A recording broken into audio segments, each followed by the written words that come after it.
भजन संहिता 34 8वां वचन पढ़ेंगे।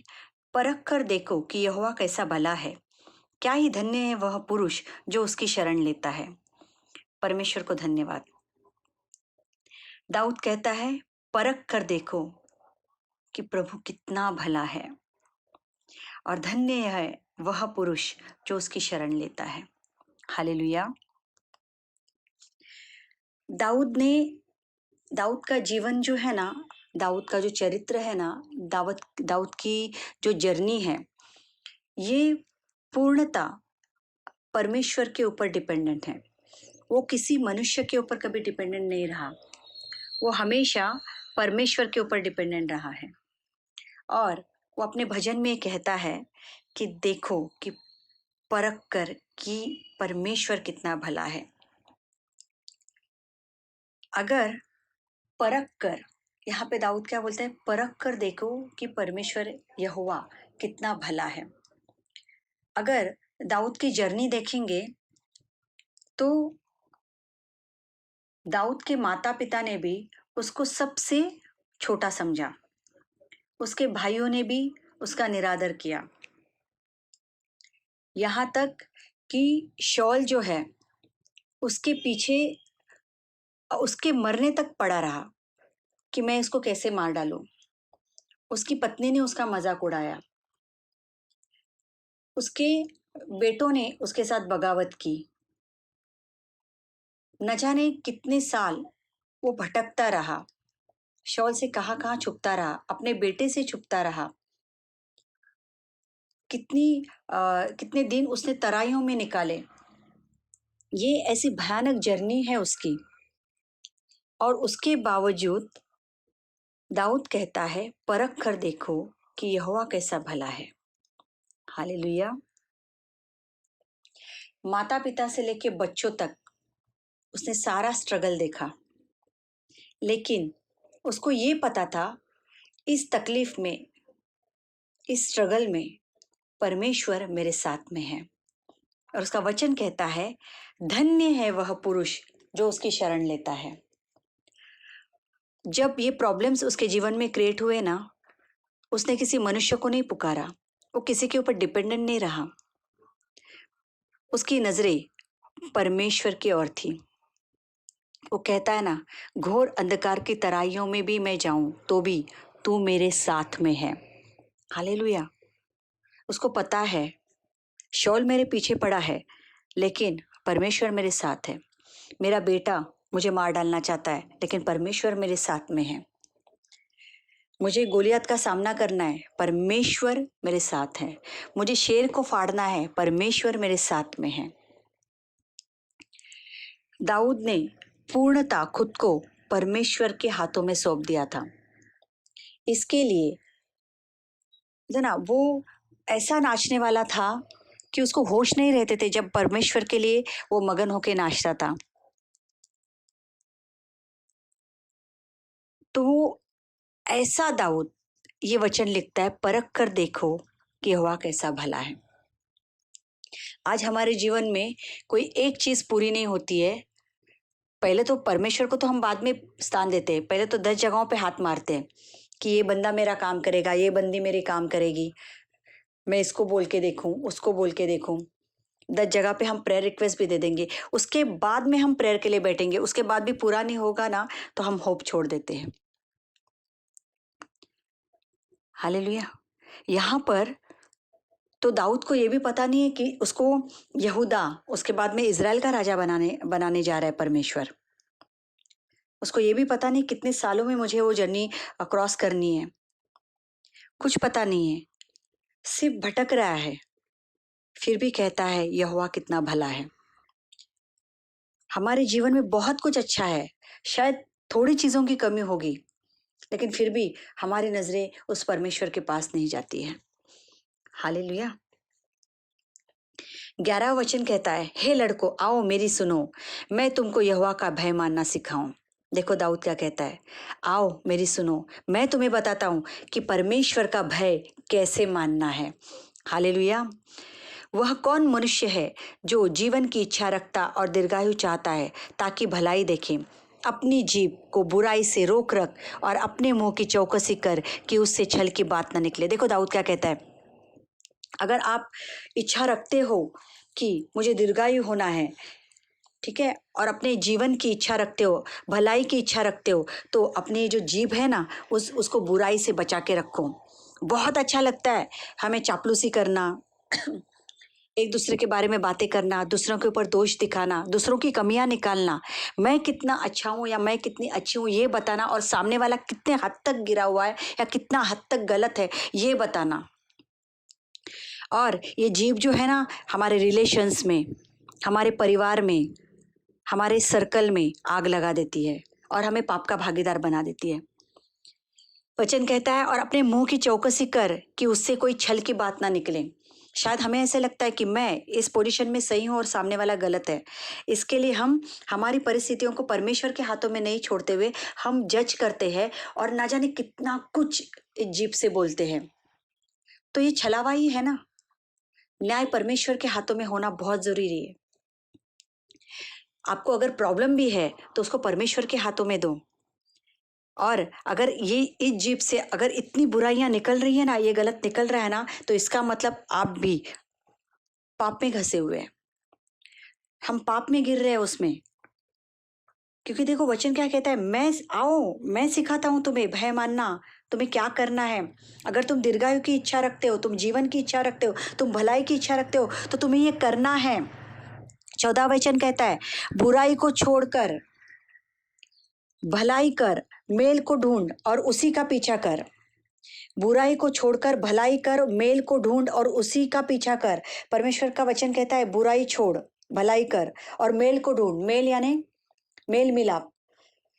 अगर सामने वाले ने मेरे से गलत किया है, वो मुंह फेर रहा है, मैं क्यों करूं, है ना, मैं क्यों उसके लिए भलाई करूं, मैं क्यों बात करने के लिए जाऊं। हाँ बराबर, अपना ईगो तो हर्ट होता है ना। परमेश्वर कहता है तुम्हें मेल मिलाप का आत्मा दिया गया है, मेल कर। परमेश्वर कहता है उसका पीछा कर।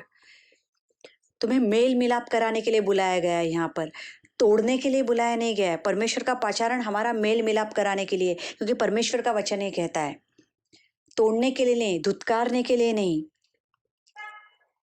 भलाई करने के लिए। 15 वचन कहता है यहोवा की आंखें धर्मियों पर लगी रहती है और उसके कान भी उनकी दुहाइयों की ओर लगे रहते हैं। हालेलुया।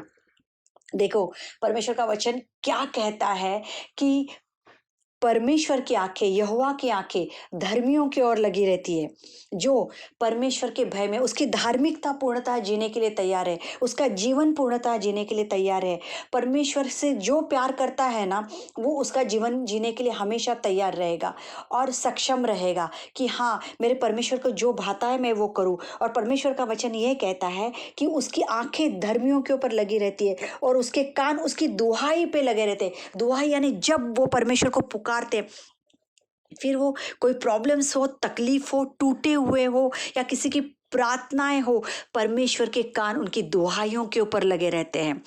मेरा बेटा कौन सी तकलीफ में, मेरी बेटी कौन सी तकलीफ में, किस सिचुएशन में वो मुझे पुकारे, क्योंकि परमेश्वर की नजरें उस धर्मी के ऊपर है और उसके कान उसकी दुआओं के ऊपर लगे रहते हैं। देखो परमेश्वर किस तरीके से हमें याद करता है, किस तरीके से हमें प्यार करता है, जब हम उसके कहे हुए वचनों पर चलते हैं।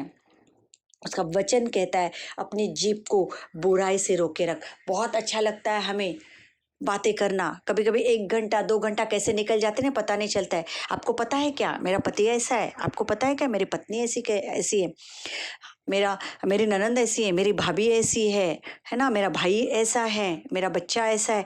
हमें बोलने में बहुत मज़ा आता है, मेरी सास ऐसी है, बहुत बोलने में मज़ा आता है। लेकिन ध्यान रखो एक एक शब्द का हिसाब परमेश्वर लेगा, क्योंकि परमेश्वर का वचन कहता है अपनी जीभ को बुराई से रोके रख और अपने मुंह की चौकसी कर, ताकि छल की बात उसमें से न निकले, है ना।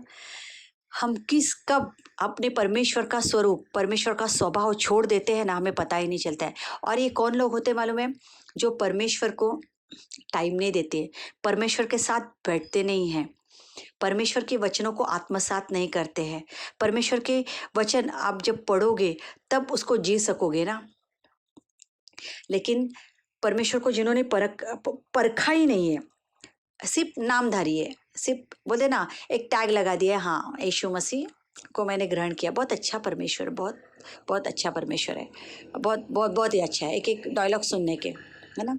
लेकिन परखा ही नहीं है। अगर परखा होता था तो उस स्वभाव में जी रहे होते थे, परखा होता था तो उसके साथ टाइम स्पेंड करते थे, परखा होता था तो एक पर्सनल रिलेशन परमेश्वर के साथ होता था। बहुत ज़रूरी है कि हमारा पर्सनल रिलेशन हमारे प्रभु के साथ किस तरीके का है। और जो पर्सनल रिलेशन परमेश्वर के साथ रखते हैं ना, उनको बहुत सारी चीज़ों का डर लगता ही नहीं है, क्योंकि उनको पता है मैं मेरे परमेश्वर को आवाज़ दूंगा, दुहाई दूंगा, और मेरा परमेश्वर मुझे रास्ते दिखाएगा। हो सकता है बहुत सारे भवंडर हो, लेकिन पता है उस भवंडर में मेरा परमेश्वर मुझे स्थिर रखेगा, वो मुझे डगमगाने नहीं देगा। परमेश्वर का वचन कहता है, 17वां वचन कहता है, धर्मी दुहाई देते हैं और यहोवा सुनता है और उनको सब विपत्तियों से छुड़ाता है। हालेलुया, बराबर है। क्योंकि जब हम धार्मिकता जीते हैं ना, तो वो दुहाई देने का अधिकार भी परमेश्वर हमें देता है, और उन दुहाइयों को हमारा परमेश्वर अनसुना नहीं करता है, वो सुनता है, और उसको पता है मेरे बेटे या मेरी बेटी के लिए क्या सही है, और मुझे किस तरीके से उसको, मेरे बेटे या बेटी को इस विपत्तियों से छुड़ाना है, किस तरीके से मुझे उसको परे रखना है, किस तरीके से उसको बाहर निकालना है। भले बहुत बार प्रोसेस जो होता है ना, बहुत तकलीफ देने वाला होगा। देखो ये भजन दाऊद ने लिखा है, दाऊद को इज़राइल का राजा बनाने के लिए जो प्रोसेस था ना, 40 साल का प्रोसेस था, इतना बड़ा प्रोसेस था, सोचो आप। और उस प्रोसेस से दाऊद गुजरा, कितना भयानक प्रोसेस था उसका, और उसमें से वो निकला, बाहर निकला, और परमेश्वर ने बाद में उसको राजा बनाया, वो गद्दी उसको दी, इज़राइल का राजा कहलाया गया वो। और दाऊद ने तैयारी दिखाई कि जैसे तू मुझे तैयार कर रहा है ना, उस तैयारी के लिए मैं तैयार हूँ। हालेलुया, बहुत ज़रूरी है, बहुत ज़रूरी है परमेश्वर की योजनाओं को जानना, उसकी इच्छाओं को जानना। कभी कभी माता पिता है ना गलत हो सकते हैं हमारे डिसीजन के लिए, लेकिन वो परमेश्वर जिसने हमें बनाया, अपनी सांस जिसने हमारे में फूकी, वो कभी गलत नहीं हो सकता है हमें तैयार करने के लिए, हमारे जीवन की योजनाएं बनाने के लिए वो कभी गलत नहीं हो सकता है। सिर्फ हमें वो तैयारी दिखानी है कि हाँ हम उसकी इच्छाओं के ऊपर चले। इसके लिए दाऊद कहता है, परख कर देखो कि यहोवा कैसा भला है, उसको परखो।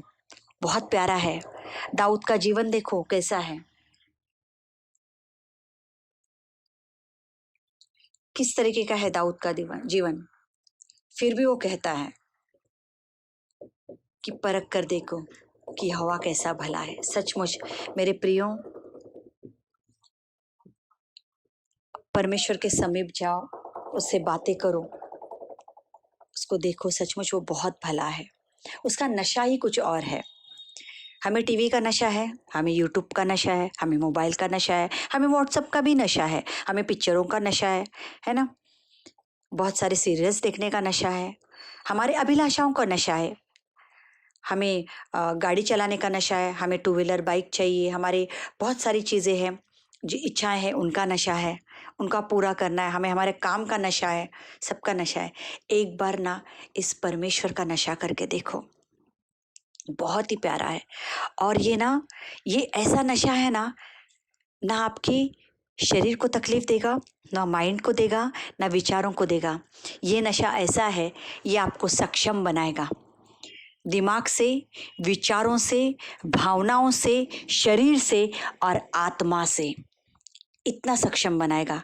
ये यीशु नाम का नशा जो है ना, ये ऐसा नशा है मेरे प्रियो। इस नशे को आप ले लो, इसको सचमुच खाओ, चबाओ, मनन करो दिन रात। देखो किस तरीके से आपकी भावनाएं, आपके विचार, आपका चित्त, आपकी आत्मा चेंज हो जाएगी, बदल जाएगी। फिर आप भी बोलोगे दाऊद की तरह, लोगों को बताओगे कि परख कर देखो यहोवा कैसा भला है। हालेलुया। देखो उसका वचन कहता है, धन्य है वो पुरुष जो उसकी शरण लेता है। सिचुएशन कोई भी हो, हमें और किधर नहीं दौड़ना है कि मेरी माँ मदद करेगी, मेरे पिता करेंगे, मेरे बच्चे करेंगे, मेरी बहन करेगी, मेरा भाई करेगा, मेरे फ्रेंड सर्कल करेंगे, बड़े लोग करेंगे, पॉलिटिशियंस करेंगे, मेरी इधर पहचान है उधर पहचान है, नहीं। सबको बनाने वाला एक ही है, यीशु मसीह, परमेश्वर, वही प्रभु है। उसकी शरण लेनी है, उसकी शरण लेनी है। और जब हम उसको दुआई देती है ना, उसको शरण लेके, वो हमारी आवाज़ को सुनता है। मेरे प्रियो, परख कर देखो उसको, बहुत भला है, उसमें डूब जाओ। परमेश्वर को धन्यवाद देते हैं कि परमेश्वर ने इस वचन के जरिए मुझे सिखाया और आपको भी बहुत सारी चीज़ों के बारे में सिखाया होगा। विश्वास रखती हूँ कि परमेश्वर आपको ये वचन जीने के लिए मदद करेगा। प्रार्थना करेंगे। हे प्रेमी पिता परमेश्वर, धन्यवाद देते हैं आज के इन वचनों के लिए प्रभु, जो आपने सिखाया है पिता परमेश्वर। दाऊद कहता है, परख कर देखो कि यहोवा कैसा भला है, और वह पुरुष धन्य है जो उसकी शरण लेता है। दाऊद कहता है कि भय मानना मैं तुम्हें सिखाता हूँ। अगर भय मानना है तो अपनी जीभ को बुराई से रोके रखो, अपने मुंह की चौकसी करो, बुराई को छोड़ो, भलाई को पकड़ लो, मेल मिलाप करना सीखो। हाँ पिता परमेश्वर, आज इन वचनों से आपने हमें सिखाया कि हमें हमारे जीभ को वश में रखना है, दूसरों की बुराइयां नहीं करनी है और भलाई का रास्ता अपनाना है। मेरा राजा, छल की बातों को हमारे जीवन में पैदा नहीं करना है।